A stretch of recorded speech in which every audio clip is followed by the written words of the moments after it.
All right, guys, let's talk about moving out of state and how that relates to getting pre-approved for a mortgage to buy a house. All right, it absolutely does have an effect. Ever since COVID started, people have been moving all over the country all the time, moving out of cities into the country, getting sick of living in California, moving to North Carolina, moving to Texas, moving out of New York. You name it, people are going all over the place. And when you want to buy a house in a totally new place like that, there are some things you need to keep in mind. All right.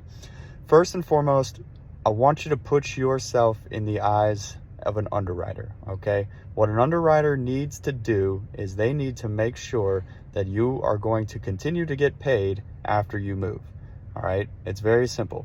They need to make sure that for 3 years out, there's no real reason why you shouldn't keep your job and continue to get paid.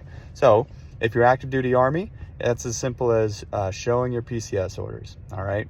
These orders say I'm moving to wherever, and it's as simple as that. They'll look up your BAH in the new duty station, and they'll see how much your BAH is going to be. They'll use that number.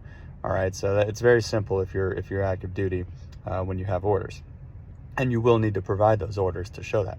If you're not in the military and you're going to keep your same job, then they will need to see a remote work agreement from your employer. All right. It's not enough for you to just say, yeah, I can kind of work remotely. It'll be fine. It doesn't work like that. You will have to get an agreement in writing, documentation from your employer saying that you have permission to work remotely. It does not matter where you live, and that your pay will be the same, because that's been happening a lot too, where people will leave the Bay Area, for instance, and they'll move to Texas or somewhere where the cost of living is a lot less, and then their employer will decrease their pay.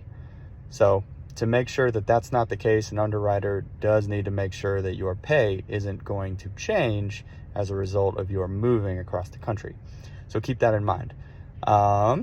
Or if you're getting a new job, then we'll need that job offer without conditions. All right. So an unconditioned job offer that you've accepted. It says how much you're going to be paid, when your start date is, and where the job is located. So if you're moving to Austin, Texas, and you have a job lined up in Austin, Texas, your start date is on X, you're being paid X, and there's no conditions, no licenses that you have to get, or background checks that you still have to pass, anything like that. There can't be any outstanding conditions. Okay. So if you have that, and keep in mind too, start date for your job, your new job, if that's the route you're going, needs to be within 60 days of closing on the house. That's a good rule of thumb. So you need to start work within 60 days of closing on the house, and you need to have an unconditioned job offer